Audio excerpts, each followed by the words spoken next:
Let's answer the age-old question. Should you rent or should you buy? Let's get into it. Average age of a first-time home buyer in the U.S. is 38 years old. The model I'm running is going to be 35 years old, and then we are going to run it out for 45 years until they're 80 based on life expectancies in the U.S. Inflation is going to be a key factor for the home price increasing and the rent prices increasing. I'm using historical averages, 3.29% over the last 100 years. Can't do this for the whole country. I'm doing it for my local area. We are going to Troy, Michigan for our apartment, and here it is. You can look it up for yourself. Let's get into the pricing of it. 2-bed, 2-bath, about 1,000 square feet is going to run you $2,125 in this apartment that I found in Troy, Michigan. Here's our rent spreadsheet. Rent cost up there, then renter's insurance I threw in. Total yearly rent cost. I inflation adjusted the rent like we talked about. I only showed 2 years here. I hid the rest. I didn't want to confuse you. And so you can see the increase from 26 to 27. Popped up Zillow, found a house in Troy near the apartment that we found. $375,000, 3-bed, 2-bath. It does have one more bedroom.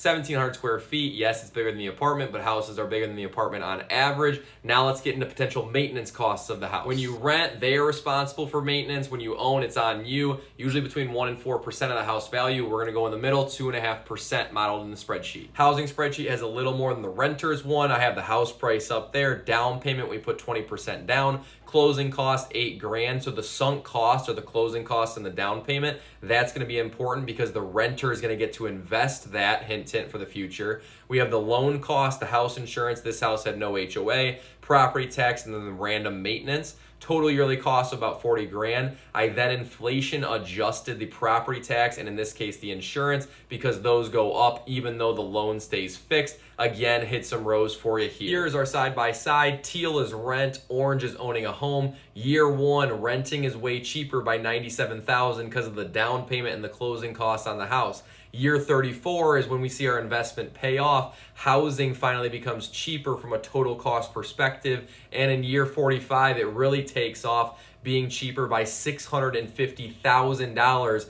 than renting. Here's the twist most people forget. Yes, your house goes up in value by inflation, but if you didn't purchase the house, the renter could theoretically invest the down payment and closing costs in the S&P at 10%. So year 1, sure, the house is worth more, but look at year 34, your investments cruise past the house value by almost $1 million, and year 45, your investments are worth $4 million more than that home value increase. Yes, renting is more expensive than buying on a cash outflow perspective, but if the renter invests the down payment and the closing cost, they have so much more cash than the homeowner. It's not even funny. Something to think about. Rent versus buy. Chris Lee, Everyday Finance. I'll see you guys in the next one.